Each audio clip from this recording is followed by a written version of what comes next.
கார்த்திகா நம்ம ஒரு கேம் விளையாடலாமா? Truth or myth. ஓ விளையாடலாமே.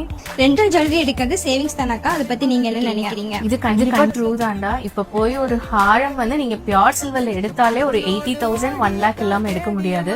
இதே நம்ம கிட்ட ரெண்ட் பண்ணிட்டு போயிட்டீங்கன்னா உங்களுக்கு ஃபுல் செட்டே 10K குள்ளேயே முடிஞ்சிடும். ஈவன் 4K ல இருந்தே நம்ம கிட்ட இருக்கு. ரெண்டல் ஜுவல்லரி பாக்குறதுக்கு எல்லாம் ஃபேக்கா இருக்குன்னு சொல்றாங்க, உண்மையா மித்தாக்கா?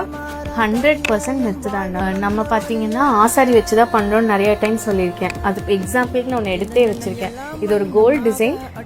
நீங்கள் இங்கே ஷாப்புக்கு வந்தீங்கன்னா கண்டிப்பாக இதோட கோல்டு டிசைனோட ஃபோட்டோ நான் காமிக்கிறேன். கண்டிப்பாக ஈக்குவலாக தான் உங்களுக்கு தெரியும். ரெண்டல் ஜுவல்லரி பட்ஜெட் பிரைடுக்கு மட்டுமாக்கா? கண்டிப்பா கிடையாது, அதுவும் மித்து தான். ஈவன் நம்ம ஒரு சுட்டி மட்டும் கூட வந்து கேட்டாலும் கொடுத்துட்டு இருக்கோம். பிளஸ் இப்ப நிறைய பேர் கோல்ட்ல போட ஆரம்பிச்சிட்டாங்க. பட் ஹிப் பெல்ட், சுட்டி, ஹேர் ஆக்சரிஸ் வந்து நம்ம கிட்ட எடுத்துட்டு தான் போயிட்டு இருக்காங்க. ஸோ ஒரு சுட்டினாலும் நம்ம ரெண்ட் கொடுக்க ரெடியா இருக்கோம்.